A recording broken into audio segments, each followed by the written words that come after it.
Yeah. Floyd Mayweather, Devin Alexander, and whoever the fans want to see. Yeah. Listen, I told you give them something visual, so you went ahead and made your own YouTube-based TV show. It's an array of IPAs and fighters on the road. Got a question? Put them in your comment section right below. Barbershop talk while you're sitting in your living room. Pacquiao, Mayweather, and we can't forget the brews. Coming to you live with the scoops like a ladle. Allow me to introduce the Boxing Round Table. Yeah. Rollo Jenkins, Boxologist, Zone 6, Dre, BT Pound, 78 Fight News, Blood Boxing, Blood Fists, Boxing Beats and Rhymes, Female Boxing Fan, Carter J, Pull Counter, Joker Boxing, D Styles, the whole YTBC.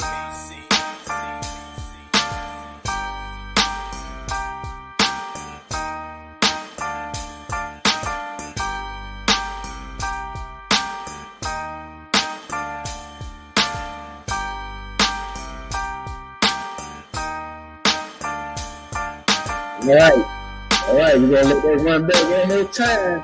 And we finna get it kept up live and HD. Just let some people get in here. It's calm down. We there. I ain't going nowhere. Just let that thing ride one time. Get everybody in here. And we gonna crank it up, man. Let's get it. Let's let that cycle run through one more time. Let's go.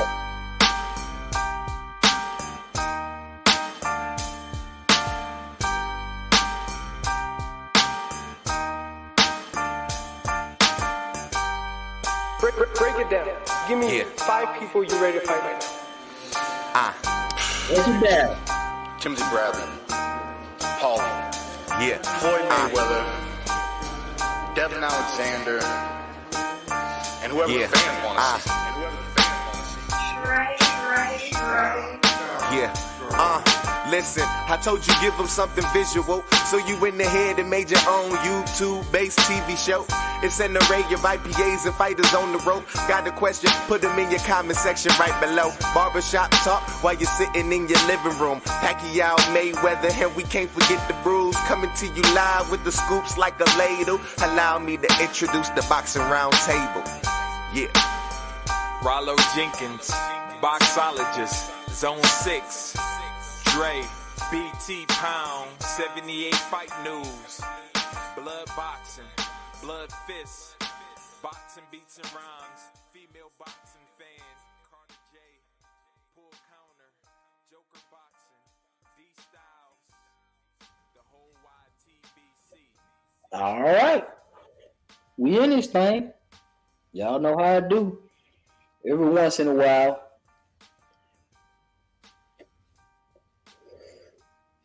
when everything's going good, while I'm here, let me see this. Every once in a while,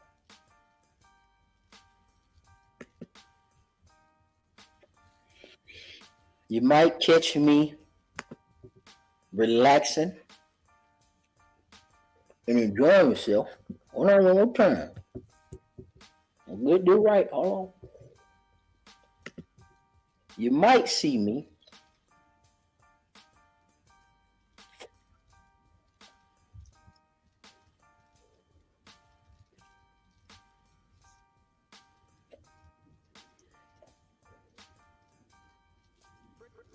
pulling some J. Cotto. Some of that smoke. Get the smoke. Smoke in a pancake. Flapjack in a cigarette. So listen, let's get down to business. This ain't about me. This is about fighting.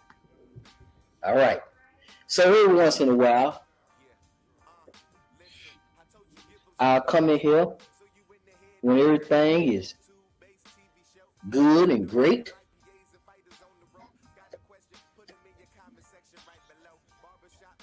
Every 3 months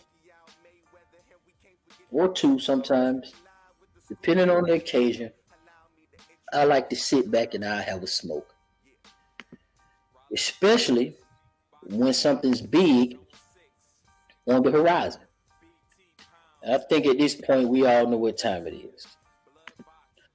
I think we know that this is the week of Earl Spence Jr. versus Terrence Bud Crawford. So every once in a while, when the stars and the moon align just perfectly in the game of boxing or in sports, I go ahead and flame one up. Nice, rolled blunt. Smoke it with the crew. If some of y'all here, we'll obviously have a few rolled up and we'll be passing around, but it's just me, myself, and I with you guys through the computer screen. So listen, this is open for everybody. This is just not one of them things where I have to just talk and stuff like that. I know you guys be like, oh, okay, hey, he just getting started. Let me, get the groceries in the house. I'm about to go on lunch break in about 10 minutes. I'm at the house. Hold on. Let me finish up this last Stephen Ace point or whatever. I get it. So we kind of take our time with this a little bit sometimes. But it is open because we got to talk about this fight in the finality, in the thoughts, in the what is and the what ain'ts, and the who shoulda, woulda, coulda, and maybe ain't. That's what we're going to talk about today. It's fight week. Not only is it fight week, let's not just skip over Monster Inoue stopping Fulton. That was a good ass fight. Prime African American undefeated fighter, prime undefeated Asian boxer, and it was beautiful. I saw the full fight, of course. Obviously, that's why we're talking about it, and I just do it in the space to get to it and give you my thoughts. I did get to share some of my thoughts with the fellas. Big Phil Walker, shout out to him. Clark, Rollo Jenkins, my boy Haplo as well too in the chat. Shout out to Zoe Money as well. We talk like that. If I'm not mistaken, Smoke is in there too as well. But listen, that was a good win, man.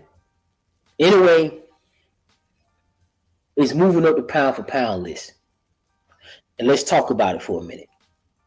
Of course, this is fight week. We got Earl Spence Jr.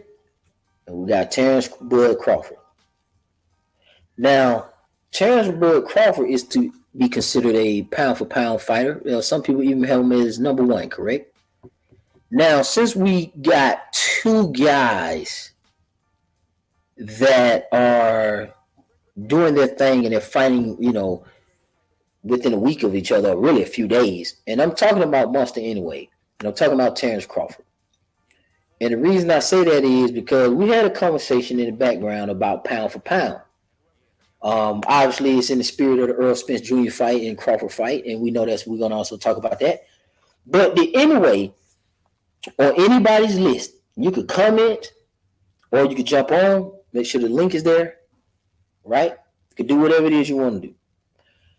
Now, does Monster Inoue move up as the number one pound for pound boxer in the world as of today after his performance against Fulton? Does he move up the pound for pound list as number one? And if not, where did you previously have him? And what's changed and what's different? Speak to that if you can. Type to that if you can. Okay? Now, I said yesterday that I had Monster Inoue as my new pound for pound number one. Just to give you some history, I had Canelo as pound for pound number one. After Mayweather beat Pacquiao, I kind of had Canelo having firm control over the pound for pound subjective list. That's what I had. Okay. Now, it transitioned to Terrence Crawford for me off of Canelo because of Terrence Crawford obvious accomplishments. But then, Canelo would do something like, become undisputed at 168. And he'll be impressive as well. So I can see it going back and forth, and I get it. And then some people don't put heavyweights in there, but if you did, then a lot of people will throw Tyson in there. And then there's also Usyk coming from cruiserweight being undisputed. So those are kind of the four guys that was primarily floating around. But if you exclude the heavyweight, it would be Canelo. It would have been Terrence Crawford, and it would have been Usyk. Now, underneath that, there was always a guy being mentioned. Monster anyway was always in the realm. Now we know all the other guys like Charlo and maybe Tank, whoever you got on your list. It's all cool. It could be a slew of people, right? Slew of people on your pound for pound list, cool. But anyway was mentioned a lot in the top 10. Once you got outside of Usyk, possibly Tyson Fury if you use heavyweights, Canelo Alvarez, and Terrence Crawford. Outside of that, just to make sure we all whole now, and if there's you forgot about, no, I didn't. The next half, you would get Charlo name mentioned, you would get Anyway name mentioned, and then you would have the Earl Spence is another one who would be mentioned, and that bottom half of that top 10 list, 5 or 6 through 10. You would get those kind of guys in the mix. Just let you know they're not too far off, right? Like Earl Spence is not too far off. That's why, in the spirit of pound for pound in the conversation, most people feel like if Earl Spence win this fight, that he would be pound for pound number one. Then that's a good argument, because Earl has been hovering in the top 10. Crawford's in the top 5 mostly, really even the top 3. Crawford was pretty much more so in the top 3 than just the top 5. But just for argument's sake, just in case there's some pushback, we saying 5, top 5, because some people find ways to keep people off their list. They just may not be as impressed. They may have a better argument for somebody else. So Crawford's top 5, right? At minimum. When you jump outside of that, Monster Anyway was always in the mix. And with the inactivity of Tyson Fury currently, Usyk's kind of inactive right now.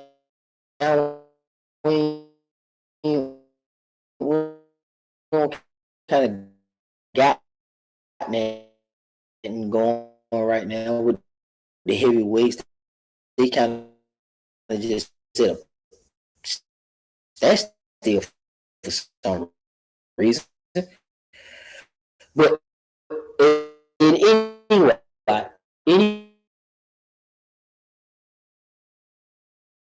when he jumps up to heavyweight, it's probably going to be most likely the biggest poundage jump of all the weight classes. Like Canelo going from 154 to 168 ain't a biggest jump than going from cruiserweight, 200 pounds, to heavyweight when somebody around here weighing 270. People around here weighing 260, and he's weighing 205 and 210 and shit like that. That's a big ass jump in weight. I know cruiserweight is close to heavyweight, and those are some big boys too, but it's just levels to this shit. It's just levels to this. These guys up here, they 6'7". Usyk, which he's about 6. Is Usyk 6'4" even? 6'4", 6. Let's say between 6'3" and 6'4". I don't think he's 6'2", but I'd say 6'3" to 6'4". Usyk 6'4", right? About that. Man, you talking about Deontay Wilder, man. He's 6'7". Tyson Fury 6'9". In Brazil, these are some big ass guys, regardless of skill set. So Usyk could be mentioned there. Let's minus heavyweights out.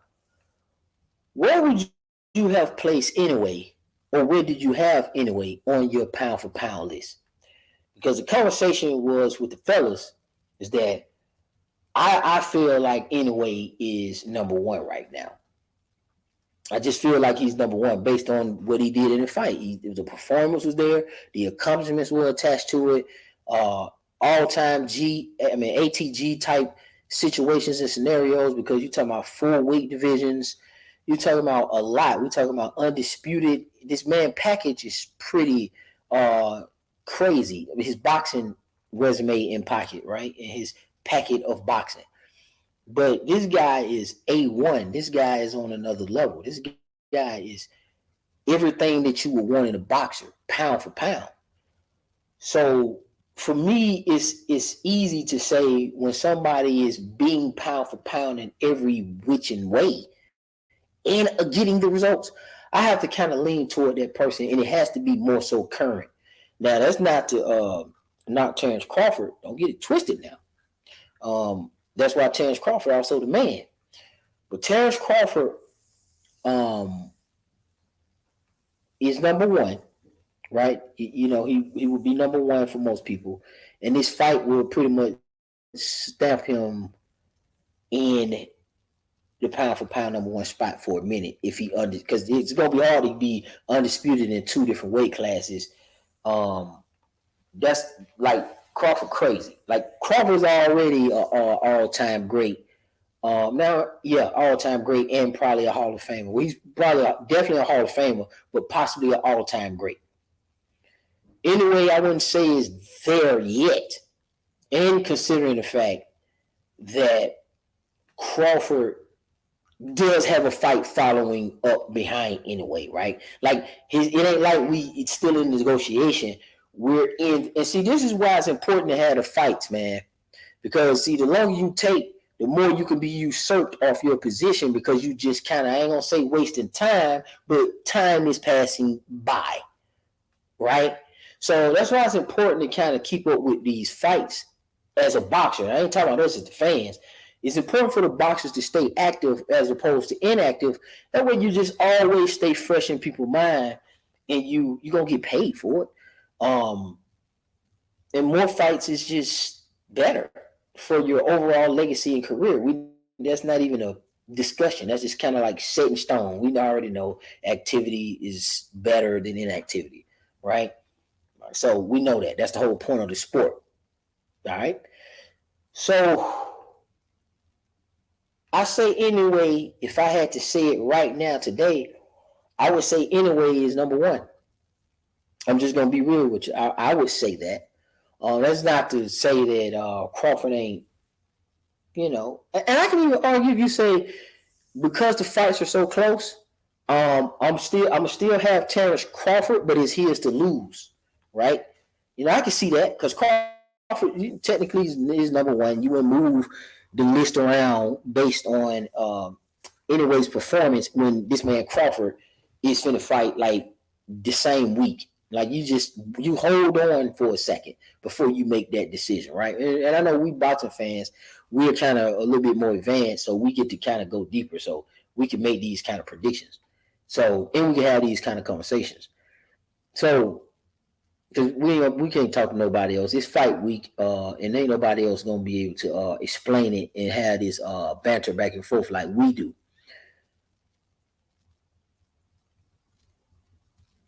If you ask me now, Anyway is the man. Based on just what we do in boxing, how it stands today, Anyway is the man.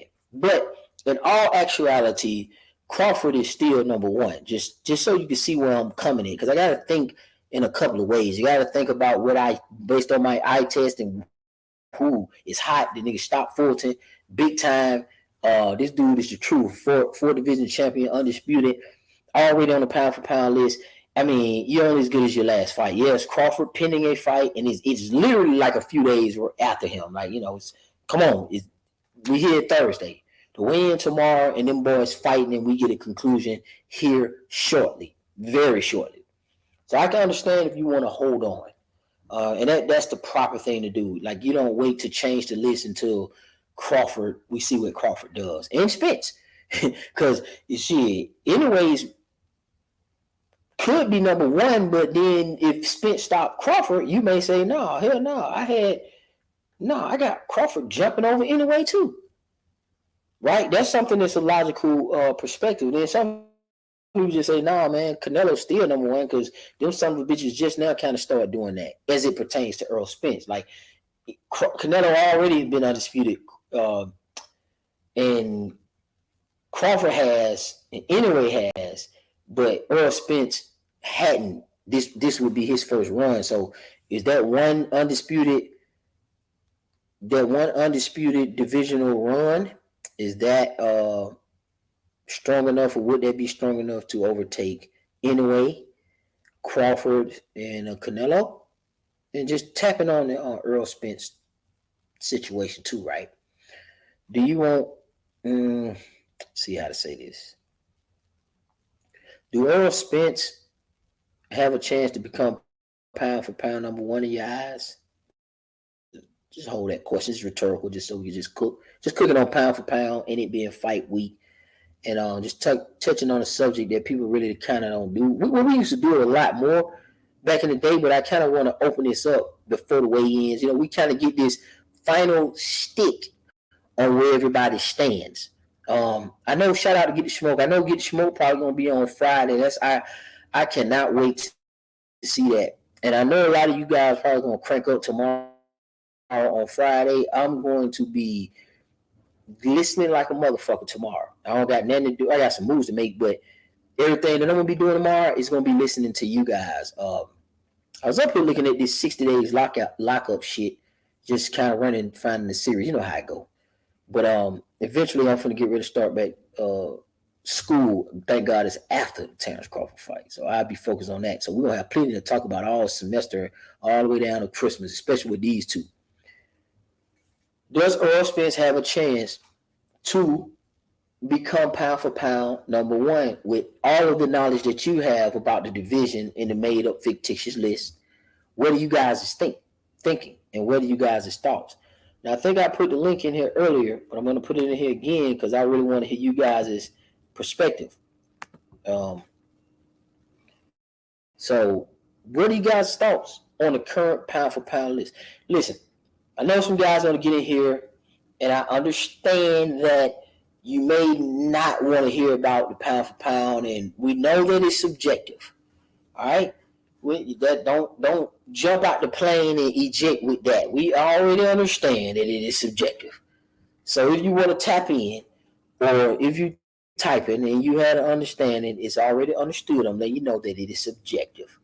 But if you're going to conversate and tell us why, please explain kind of why and what you saw with the boxer, as opposed to just saying it's subjective and I'm just picking Monster or Crawford or Usyk just because it's subjective. We get it. We know it's subjective. But logically thinking, as boxing fans, to burn some time into the fight and think about the fight, who do you got on your pound for pound list? Because right now, as of today, I got Anyway. All right. I like that. I mean, that was just a good performance. A good fight. The boy did what he had to do. I mean, today, you ask me, it's Anyway. Like, if it was a rolling calendar, and like, if I could just, like, if I had a board with all these guys up here and I moved it every 24 hours, it'd have to only be 24 hours because that's how close the fight is toward or next to Crawford and Spence. Like, Anyway fight was, if I updated it every 24 hours right now, Anyway would be my number one over Crawford. Now, the way it obviously should be is that they update it probably like at least every 30 days to kind of get all the fights out the way. But if we're doing it like that and we're not updating it, I got Crawford still, right? Not trying to double talk, but just giving you two perspectives. So that would be the case that I would speak to. Now, does Earl Spence has a chance, in my opinion, to be pound for pound number one? The answer going to be no. I don't see space. So if he wins, this is not to take credit away from him. And if you disagree, then please let me know. I don't see Earl Spence being able to be pound for pound number one under no circumstances. You understand? I know sometimes people be nervous to say that, and I know sometimes people think it's hate and all this other kind of shit. I'm just saying, yeah, even if it was, I'm still telling you, regardless if it is, if it ain't, I don't see him being number one pound for pound, whether you think I'm hating or not. And let me say, even if I was, I'm hating, right? Then I'm still gonna argue, and I got a good case for it. So even if in my heart I just hate Earl Spence, I'm still gonna tell you that I don't see no logical way that he could be number one. If I did, I would tell you. But the nigga can't be number one ever. I mean, in this circumstances. So I know how y'all get sensitive about that, but I'm just letting you know that regardless of the results, let's make sure we understand what's at stake. You know what I'm saying? Lay your cards down on the table. Y'all know how we do. So I say no, because if he beat Chance Crawford, I don't think that's enough to make him pound for pound number one. Okay, I got my boy Tony here. What's up, Tony? There you go. Hold on. It's messing up on my end. Just give me a moment. Okay, no doubt. All right, so y'all got Tony in here. Y'all know Tony gonna get in here and break down his pound for pound list. And it's open for everybody. We just talking. We know it's subjective. We just keeping it fly into the fight. Hey, man, that Inouye fight was just crazy. Crazy. And I think he's number one. I think Crawford can get his. And I'm gonna say this: if Crawford has a fight with Spence and they go to the cards, I'm still gonna have anyway. I'm gonna put Inouye over Crawford, even if he beat Earl, but he still becomes undisputed, huh? So if Crawford goes to the cards and it's a close, controversial one, he still gets the belt, which also is so that he's still gonna get the record.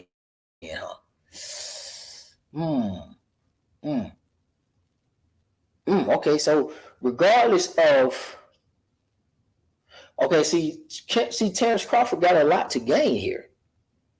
But Spence got a lot to gain too, but it's just even more for Crawford. Like he has one belt. He needs to get all three of these in one swoop against the best 147 pounder in boxing, the most feared boxer in 147.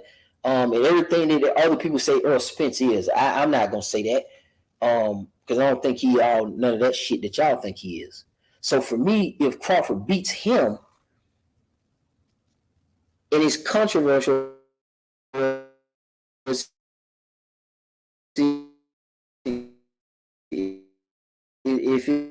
it's a league, because I'm just not impressed with Earl Spence. Like most of you guys are. I'm just not, just to be honest with you. He's been impressive, but am I impressed with him? No. And I don't think Crawford has to have a awesome performance to separate himself from Earl Spence, to remain pound for pound number one. See, Inouye separated himself from Fulton, and they made the fight happen pretty goddamn quick. And there was an injury, and the fight still ended up coming play. See, so like, yeah, that shit right there, man. You can't beat that. I ain't penalizing Earl Spence and Terrence Crawford. I'm just giving credit to Inouye and Fulton for stepping up and taking that fight and giving us that shit like he's supposed to and like they supposed to. There go my boy UGC Flame. What's up, man? What you got?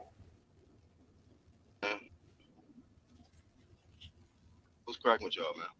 Hey, man, we chilling, man. Tony said he here, but yeah, we can hear you. You good? Black, you good? Sure. Okay, yeah. Tony he here, but he just listening. But go ahead, man. What you think about the pound for pound Earl Spence fight, the Inouye fight? What you got? Yeah, my perspective on it is before Inouye beat Fulton, I had him at number 3 on my list. And the only thing that prevented Inoue from going to that number one spot on my list is like quality wins. When I compare it to Usyk and Crawford, you know, like I can think off the top of my head like five guys that Crawford ran through. I could do probably about three or four off the top of my head with Usyk. Maybe two or three we could do with Inoue, and I'm not taking credit away from him, but when I'm talking about quality wins, like fighters that we know are like we can mention Donaire and then Fulton. You know what I'm saying? And if you stack those names on his resume to uh, names that Crawford got or Usyk, I don't think it really stacks up. But he's number three on my list, and he has the potential to become two-time undisputed, potentially later this year. But Crawford going could potentially beat him to that if he defeats Spence. And I think Spence is a quality win. A lot of people rate him very, very high. And so if Crawford was to go in there and beat him, you know, and dominate him, you know, it'll just elevate more Crawford's status as a number one, I feel, because he's been dominant the whole time that he's been at welterweight, and he's on like an 8 or 9, maybe 10 fight knockout streak. So he's been proven to the world that he's dominant. He's been doing it in multiple weight classes, and he's about to go up against a guy who's considered the bigger man. And you know, when you pound for pound, that means you can adapt to any weight, any style, and he's going to be proving that. So that's my list. I agree with you. I'm locked in on that. Tony, go ahead. You back? Let me know. Am I choppy when you hear me talk? Because y'all are choppy when I hear y'all come through my speakers. You sound clear to us right now. Okay, I sound clear to you? Yeah, you sound clear. Okay, so y'all are real choppy on my end, but I'll just break it down so y'all can understand me. So here's how I see it. Anui is my number 2, pound for pound. He was my number 3 behind Canelo, but after this win, I moved him up. Now, yes, Fulton is a great win. Fulton was the number 1 guy of the division. However, people like to forget that Fulton only became the number 1 guy because MJ lost. MJ was the number 1 guy before he lost to Paulus. So it's not like Fulton beat the number 1 ranked guy to become number 1. He just became number 1 by default because MJ lost, like I said. So, yes, technically he beat the number 1 guy, but there's that. Now, I'm not taking away from the win. It was a great win. He went in there, he dominated. He won every single round, in my opinion, but maybe the 4th you could argue for Fulton. Outside of that, it was a wash. When I look at it, though, I look at a guy who's going into his 40th fight against Earl Spence. I look at a guy like Inoue, who has a lot of time to fuck up his record. So he's got a lot less fights. He's at 21, 2, 3 fights, somewhere in there. So significantly, 24. Okay, so significantly less, 16 less fights than Terrence Crawford. Now, when I look at their accolades, both have been undisputed. Terrence Crawford did it first. One's a 4-division champ, one's a 3-division champ. Both are really, really dominant in their fights. But then I have to ask myself, what does pound for pound really mean? If you were to size somebody up or size them down to the same size as the other guy, who would win a fight? And I still believe Terrence Crawford would beat the shit out of Inoue. I don't even think it'd be a competition if they were the same size. So through the resume, through the length of time, Terrence Crawford's been my number 1 pound for pound for years. Being that this Saturday he's going for 2-time undisputed, which has never been done. He'll be the first in history to hold that record. Even if Inoue does it, it'll be after him, just like Inoue got undisputed after him. So to me, Terrence has done everything that you would ask, and then on top of that, Terrence is already looking at 154. I don't know how that happens now with Charlo going up to 168 to fight Canelo, but he's already talking about going to 154 to fight for undisputed after he gets undisputed at welterweight. So I think by far Terrence Crawford is been doing it longer. He's on a 7 or 8 knockout streak at the welterweight division. He's beat multiple number 1 guys in his division. So Everything tells me that Terrence Crawford resume is better. Style-wise, IQ, I think he's better. He can fight in both stance, traditional southpaw. I knew he can only do one. So he's got that advantage. His counterpunching, I feel, is better. His movement, I feel, is better. So, yeah, it just, in all metrics, I just have Terrence Crawford over Inouye. And Inouye's great, don't get me wrong. But I just don't think he's better than Terrence Crawford, in my opinion. I don't know how far down the pound for pound you want to go, but that's my top three. It would be Crawford, Inouye, and then I will put Canelo in third. Yeah, I agree with that, man. That's a good breakdown, though, Tony. And I kind of, you're right, because that's a timeline. If I asked today, I would still have anyway, but if it were like 30 days out, and I would say I need to see if Terrence Crawford's going to lose his pound for pound ranking. And I only say that because the performance of Inouye.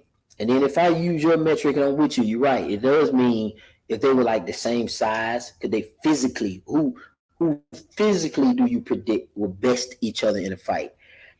I'm gonna tell you something, man. I saw a new level to Inouye. There's no way 2 weeks ago or before that fight, I think that Inouye has a chance against Crawford if they're the same size. There's no way.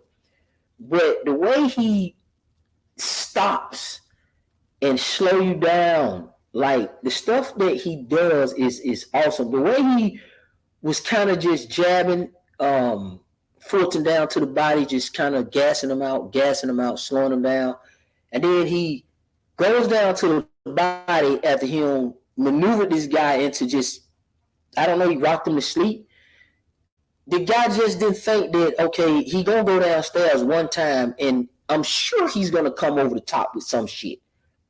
Like, I know Fulton has to know that was an option, but he fell for the shit anyway. Like, that's crazy.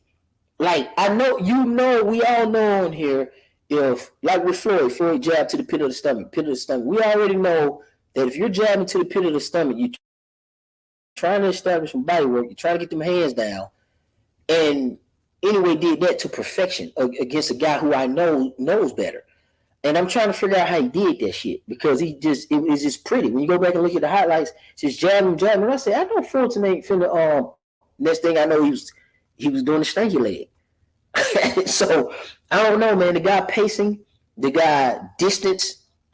I think he might be a very, very big problem for Terrence Crawford if they were the same size, man. I really do. So here's my thing, and like I said, it's very choppy, so I might have missed a little bit of what you said. But to me, when I look at boxing traditionally, and what I mean by that is the history of boxing, normally 140 and 147 is the most competitive divisions in all of boxing. That's normally where your best athletes come from as far as like skill level and how hard the division is to make it to the top. So while Inouye is very good, 122 super bantamweight is not anywhere near as competitive as what Terrence Crawford's been in the ring with. Whether it be 140 with a Victor Postol, and hopefully I haven't dropped. I hope I'm still here. But okay, good. With a Postol, or just moving up to welterweight and beating the Sean Porters, who's been in there with everybody. Like, Fulton hasn't been in there with everybody. You have Donaire, who's been in there with a whole lot of people, but at the same time, he's a little bit older. When Inouye got him, yeah, he beat him. It's a great win. But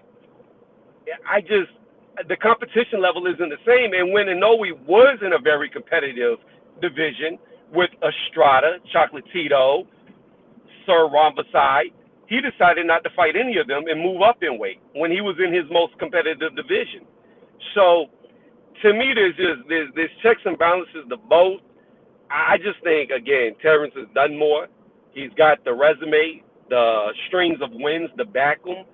And when he's been in a division, he's beat the best of every division he's been in and not avoided them like Inouye did early in his career when he could have taken on them greats and didn't. Mm. Yeah. Yeah, it's a good point. It's a good point, man. What you got on the black? You got you with Crawford at number one, right? Yeah, I got Crawford at number one. Yeah. Okay, Yeah, okay. and So yeah, and I just feel Crawford's like safe. go ahead. Go So for you, just checking, Crawford's safe at number one as long as he just really don't fuck it up right now. As long as he go in there and handle his business or Spence, you say he's still number one. He's solid. Yeah, I got Crawford number one, solid right now, and I think that this weekend, if he defeats Spence, that's just gonna that's just gonna solidify his position at one at the number one spot. So I believe Crawford is number one. He's been leading the way. He was out here pursuing four belt undisputed before all the rest of them, and I believe he'll get the two-time um, undisputed before the rest of them. So and then when I look at just the full package in the ring, man, when we look at what the criteria for what makes somebody on our list, you look at all those guys, in a way, you look at Crawford, you even look at Usyk. Um, these guys they possess a certain skill set in the ring that make us put them at the top of the list. When I look at Crawford and Inoue, a lot of similarities. They can punch, they got speed, great ring IQ, they got they can, counter punch you. They feints, they got good defense. So I'm looking at all those factors, and I just think Bud does it a little better. I think that he has a better resume, and he's just ahead of them. He's just a margin ahead of Usyk in a way to me. So yeah. Man, I mean, that makes perfect sense. And y'all saying the same thing, so it ain't a made up thing because you're right. Crawford started this off. He kind of did start this off, and then when you look at the timeline, he's been consistent. Like he ain't just not fighting nobody. Even now, he's finna do the two-time undisputed thing, and that's correct. Even if we do the other scenario, we saying who will win in the ring. I'm still sticking with that. Anyway, may be a problem based on size and the actual ring fight, but for us the accomplishments and the timeline that y'all gave, and you make it make sense. Y'all are absolutely right. It is still definitely Crawford, and he's pretty much safe if he's winning. So some people think that Inoue is pound for pound. Listen, if you think Inoue is pound for pound number one over Crawford, I kind of like to hear some of those perspectives as well too. If you got Inoue as number one, why? But Tony, go ahead. If you're going to cook, go ahead.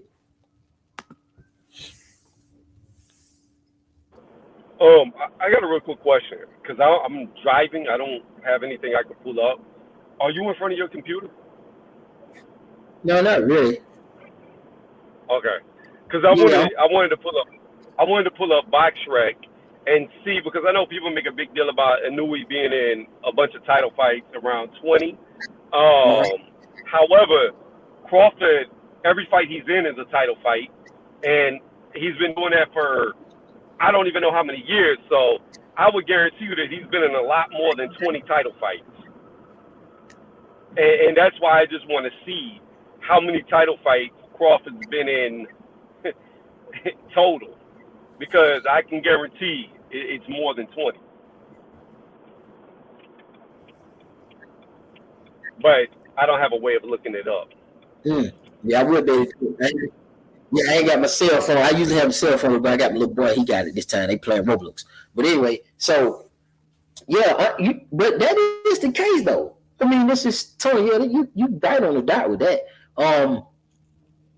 Crawford's pretty much safe, man, as long as he just go ahead and win the fight, then basically because of that undisputed tag. Tony and Black both made some good points, and I agree with him 100%. So, like I said, man, I say right now, I would say Inoue is number one. That's only because the fight hasn't taken place with Spence and Crawford. But like I said, for me, if this is a close fight, see, because I'm expecting a performance from Crawford. So my prediction is KO or TKO. And I ain't mad at him if he don't get it. It just and he ain't got to live up to my expectations. I just know a stoppage of Earl Spence with a guy who's never been stopped and who's considered to be like your best opponent, obviously, you might need to separate yourself to make sure it ain't fake. I mean, I don't think it is, because some people tend to think that. Like, you know, they'll make up excuses and shit, because he damn sure separated himself from Sean Porter and Kell Brook and Amir Khan. Like he's really separated himself from those guys. And I know there's a lot of caveats to that shit, but these caveats running out because we're going to find out on Saturday, and the guy, all right now, he don't stop the shit out of some people. He don't been stopping the shit out of people now. Let's not play games. Crawford, whether you like it or not, has been stopping the dog shit out of people. And we can pretend like it doesn't matter. Like, you know, it was against nobodies and stuff like that. Okay. But this guy's showing you that he has the physical ability to stay focused, perform in the big moments, and separate himself from his rival. So, Terrence Crawford, man, I don't know, man. We're going to see. What's up, bro? Yeah. My thing is this, though. With this fight coming up, because I'm picking Spence to win, and it's very, very soon Inoue could be my number one pound for pound. Because if Crawford loses, he's bumped down. You know what I mean? He's not going to be number one anymore. But if Spence loses to Crawford and Crawford comes out victorious, there's nobody, in my opinion, that Inoue's been in the ring with that's close to Spence. And the reason why I'm saying that is this. Spence, outside of Crawford, has cleared out the entire welterweight division. He's beat the who's who's, the best of the best. Inoue's never beat a guy who cleared out their division. Even if you go to Donaire, whenever he was young and supposedly unstoppable, he got his ass whooped by Walters, and then he, in turn, got beat up 4 more times before he got in the ring with Inoue. So while Donaire is good, he's nowhere near like Earl Spence, who was just cleared out everything. How are you guys doing? I'm going to go ahead and I'm going to give you my take on it real quick. I have to go to another show in about 30 minutes. But, Zone, man, this is a good fight coming up this week. We had 2 of them. I think that as of right now, Inoue is the number 1 pound for pound. Boxing is a what have you done for me lately type of sport. And as of right now, Crawford has yet to beat Errol Spence. If Crawford could go in there and he could dominate a fighter like Errol Spence, it's going to be hard for me to deny Crawford as the number 1 pound for pound. And a lot of it will have to do with just how the result, if it ends up being a fight that's controversial, like Trinidad versus Oscar De La Hoya, because there's 3 fights that I think of when I think of welterweights that I compare this fight to. There's only 3 of them. I don't compare it to Marvin Hagler versus Thomas Hearns. That was a middleweight fight. Plus, Marvin Hagler had already taken a loss to Boogaloo Watts and Willie Monroe. Hearns had already taken a loss to Sugar Ray Leonard. We have 2 undefeated welterweights unifying. There's Thomas Hearns versus Sugar Ray Leonard. There's Milton McCrory versus Donald Curry. And there's Trinidad versus Oscar De La Hoya. Those are the only 3 times in my lifetime where we was put in a similar situation, and the result of those fights all ended up being different. If he could do something similar, even though the styles are totally different, but if he could deliver a similar result, such as the one that Curry, when he defeated Milton McCrory and wiped the floor with Errol Spence, then, man, there's no denying Terrence Crawford pound for pound. But if it's controversial, similar to that of Trinidad versus Oscar De La Hoya, then I don't know. I mean, I might have to look at that and really see what I thought about the whole thing, because I don't know if I could give somebody a pound for pound coming off of a controversial win that could have went either way. Like you said earlier, Inoue separated himself from Fulton in his victory. Not only that, it's not my fault. I mean, it's not Inoue's fault that I don't know the smaller guys. You know, I don't know the pedigree of Paul Butler and those guys like that down there because I wasn't looking at the division like that. Because I don't have the knowledge in the division, and a lot of people pretend they do, but they really don't. Because I don't hear nobody breaking down those smaller divisions like that. I never have. But that's why I'm making changes in who I'm subscribed to, so I could hear some better breakdowns on the smaller division and get maybe a little more knowledge on it. I don't want to disregard any of those guys that Inoue beat. He ran his division. He became undisputed at bantamweight. Now he's a unified at super bantamweight. He's going through his 4th division. So that's enough for me to place him at number 1 pound for pound right now. Yeah, change on Saturday. And I agree with that 100%, Blood. I think that's the agreement that we got, and I hear what you're saying, Tony. I'm with him. But like you say, when you start, and I have to admit that too, I don't know all those guys, so I'm not. I know Inoue, but I'm just not as. I'm with Blood. I just don't know him, so I can't penalize him for that. It's my job to go back and look. Man, if you know who they are, of course, share. But it seems like you don't either. You know what I'm saying? Like you said, you can only name Donaire just like I can only name Donaire. And obviously Fulton, the recent fight, So I'm with you. So I agree with Blood. And Blood too. Well, what about the third option then? The Thomas Hearns in the Leonard fight. You said it was like 2, and you gave examples of 2, but the third fight was option was an all-out war where Sugar Ray Leonard was able to come out on top when he was behind on the cards, where he was losing that fight, detached retina. He was getting beat up throughout the fight, and he pulled it out in the end. And now, so we have 3 different results in the welterweight fights that were for unification when you had 2 undefeated welterweights, because I don't compare it to Marvin Hagler and Hearns. That's a different division. It's not even the same situation. But that I expect that coming from casual fans. But I'm a hardcore historian. Anybody can test my knowledge. But there was 3 different results in this scenario that we've seen before. If you don't Blood, but check this out. Real quick, Tony, real quick. I'm just messing with Blood. They start asking you some bantamweight questions. They're gonna get your ass. You just said you don't know nothing about Inoue's opponents now. I don't know much about the bantamweight, but I admitted that. Bantamweight. I know a lot about it. I know how Paul Butler lucked into those 2 belts. But anyways, we're not going to get into that. We're not going to get into that. What I'm going to say is this. The fact that you named, Blood, 3 legendary fights to compare to what we're about to get with Crawford and Spence only shows you how legendary this fight will be 20, 30, 40, 50 years from now, okay? That shows you how dominant of a force Spence has been at welterweight, and how Crawford is such a special fighter to come up to welterweight and compete at that level. This shows you how good it is. Inoue has nothing on his resume that compares to this fight coming up. Now, while I agree with you that the fight has not happened yet, before Inoue got in there with Fulton, there was no argument who was number 1. It was Crawford, okay? My thing is this.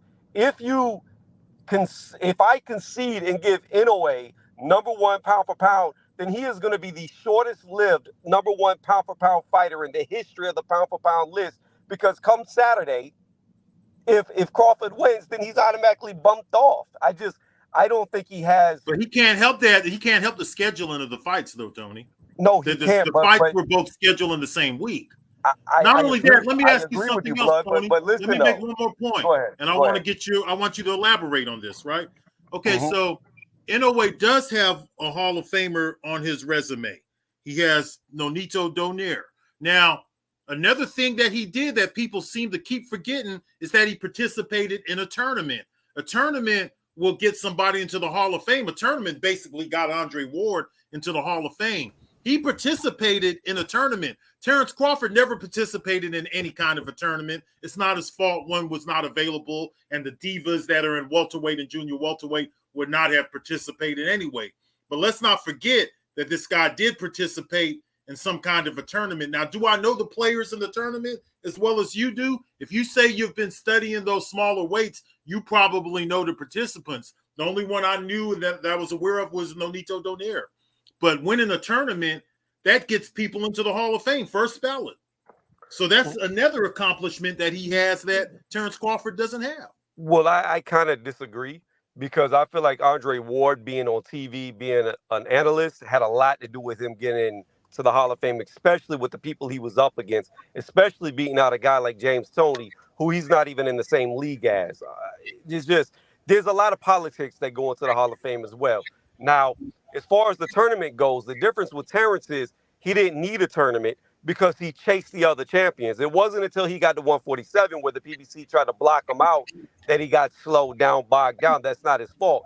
But at 140, he chased all the best guys. So there was no need for a tournament because he ran to them before a tournament had to be made. So I understand what you're saying, and I'm with you, but the way that Terrence moved, he didn't need a tournament to do Undisputed. He didn't need it. Well, the problem is that Terrence Crawford stayed around the welterweight division for several years, and him and Errol Spence was going back and forth with this A-side, B-side discussion while Inoue was winning tournaments, was taking over other divisions, already being set up for another undisputed fight. The way he behaves as a champion, and, he's got the participants to do it because it does take two to tango, but Inoue was getting stuff done, getting legendary accomplishments made while Terrence Crawford was sitting around here. How long has he been at welterweight? We waited, 4 years at least for this fight? Right. 3 to 4 years easily. But here's the thing, though. Blood. Real quick, Tony, you got it. Hold on, though, because I'm just trying to get clarity on something, because you just kind of diminish the tournament by minimizing Andre Ward's by talking about he got in the Hall of Fame. No. You getting in the Hall of Fame because of a tournament.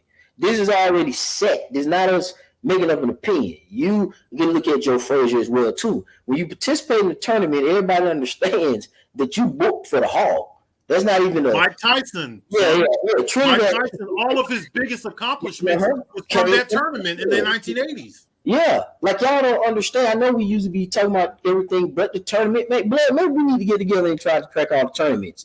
That's probably what's missing. I haven't seen anybody do a video on that. Man, you probably can fuck with that or something. But we do need to probably highlight all the tournaments, because I think people be missing that. But anyway, like he said, Inoue did participate in the tournament, man. I would have to look up every single Super 6 winner for a tournament, because I know there's guys that have won tournaments for belts that are not in the Hall of Fame. I know that for a fact.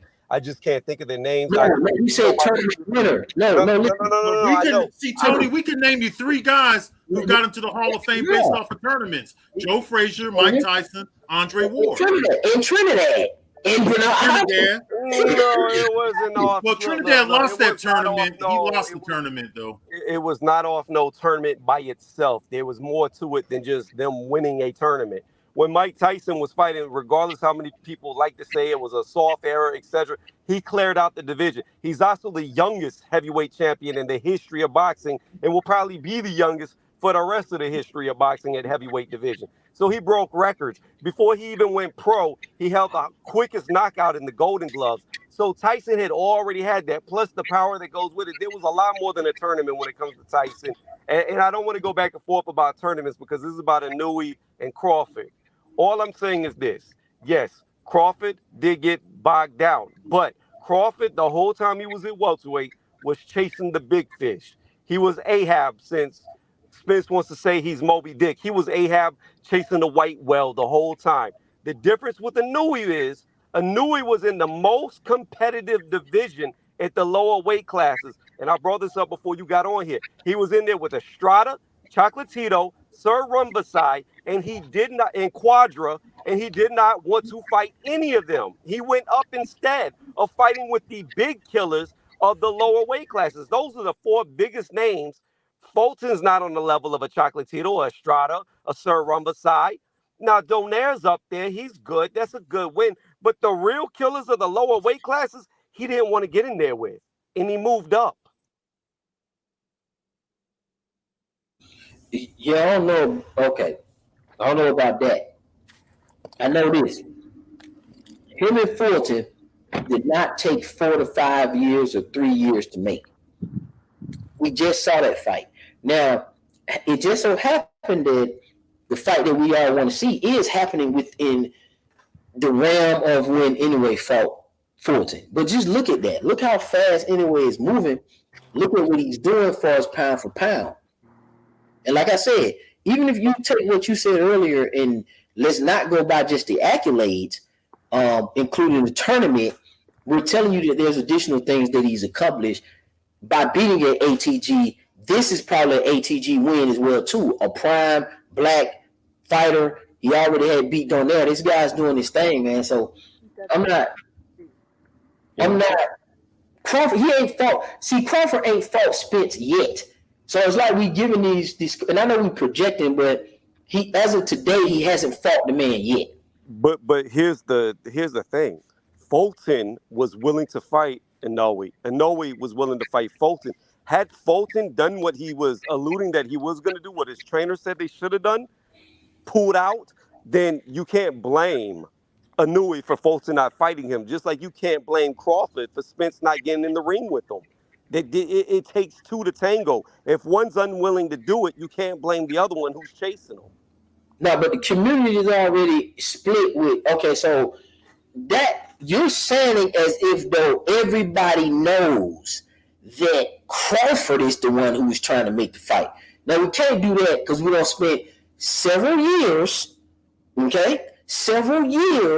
arguing on who was ducking who. So that doesn't count. You keep putting that in there like everybody understands that Terrence Crawford was trying to make the fight, so therefore it ain't his fault. No. No. What I was telling you, this man fought this guy, Fulton, in his... How long did it take to make that fight? They said they want to fight each other, like you just said, and we got the fight, and it was good. So... How? Okay, I said this earlier.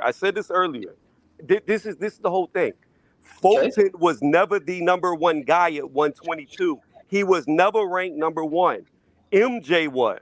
When MJ lost to Tapales, then they moved Fulton up to number one. MJ and Fulton never fought to see who was better. MJ, for about 2 years, was ranked number one at the division over Fulton the entire time. Fulton only had one really hard test, one good fighter at 122, and that was Figueroa, who people to this day argue Fulton should have lost that fight. So while Fulton was undefeated and is a good fighter, I'm not taking nothing away from him, this dude is nowhere near being an all-time great. He's nowhere near being a Hall of Famer. He's nowhere near on the level of anybody at the top that Crawford's fought. He's nowhere close to a Sean Porter. He's nowhere close to a Kell Brook. And I could go on and on and on about how Fulton just doesn't stack up to any of those guys. Yeah, but see, that's what I'm telling you. That's what happens when you fight people in their prime. Y'all so used to being able to list all these accomplishments because these guys don't be fighting nobody to the end after they've racked up 17 fucking belts and they not only that, I don't place Sean Porter and those guys on the level of Nonito Donaire. Did Crawford do that with Gamboa? Gamboa, hold on.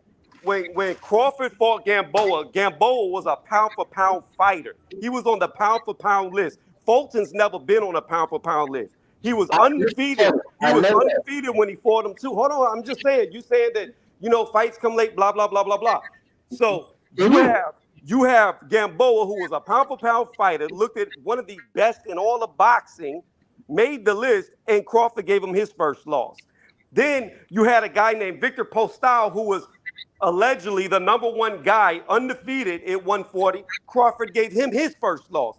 Then you had Julius Ndongo, who people like to make fun of, who did way more than what Fulton's done, and Crawford gave him his first loss. People were talking about Ndongo being this amazing fighter the next coming until he lost to Crawford.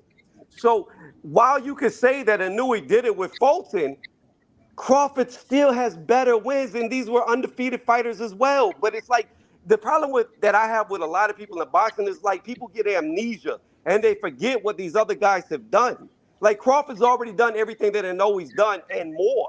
No, he has not. He has not participated in the tournament, and he has not beat a Hall of Fame fighter. Yeah, Sean Porter and these guys are way overrated. Wait. Who is Inoue beat currently in the Hall of Fame? Who is he beat currently in the Hall of Fame? Well, he's beat a future Hall of Famer. So has Crawford. So has Crawford. And Sean Porter. Ooh. Sean Porter is a Hall of Famer. Okay, Ben, why is Marlon Starlin and Simon Brown not in the Hall of Fame? They were welterweights and they had multiple defenses. Man, Sean Porter. They had way more defenses than Sean Porter. Sean Porter Hall of Fame. I guarantee you, because I know. So let me ask you something, Tony. Do you think he belongs there? Hold on, blood.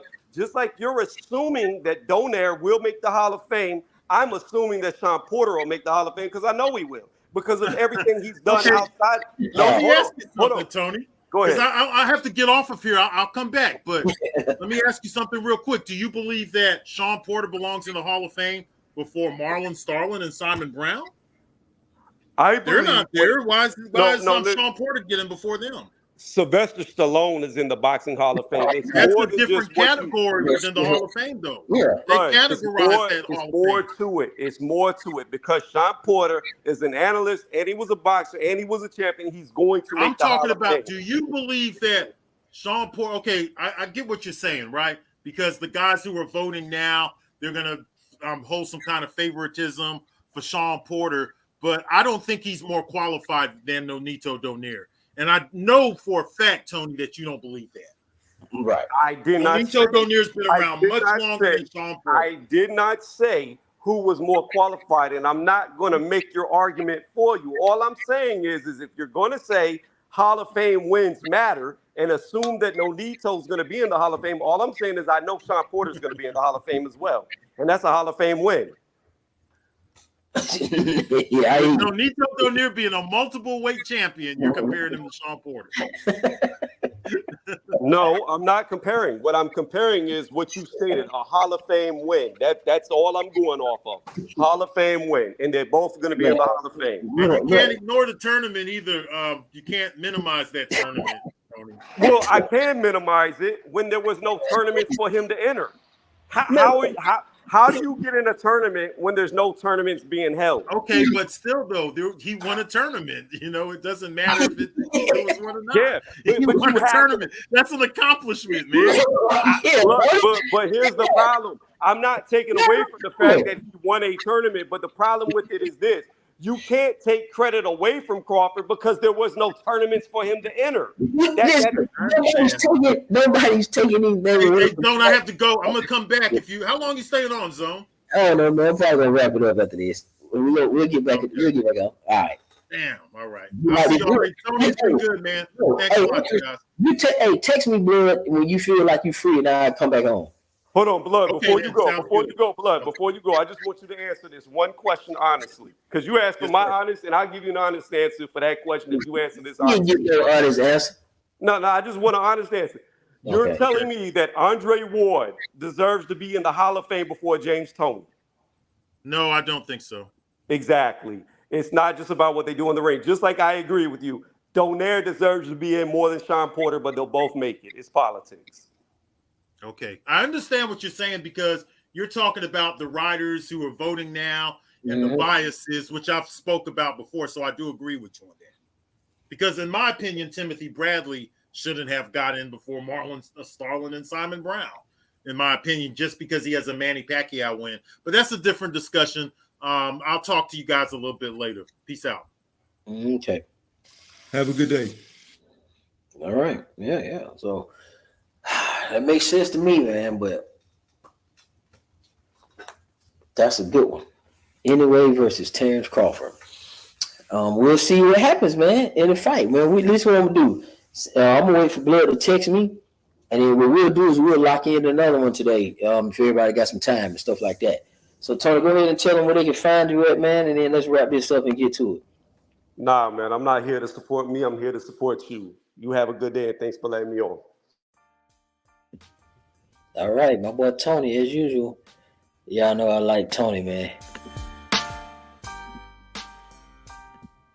So, yeah, we're going to go on the slide. Let me see how we're going to do this. It was a good discussion. We got to get this one going again. Yeah, Flame, that was a good one.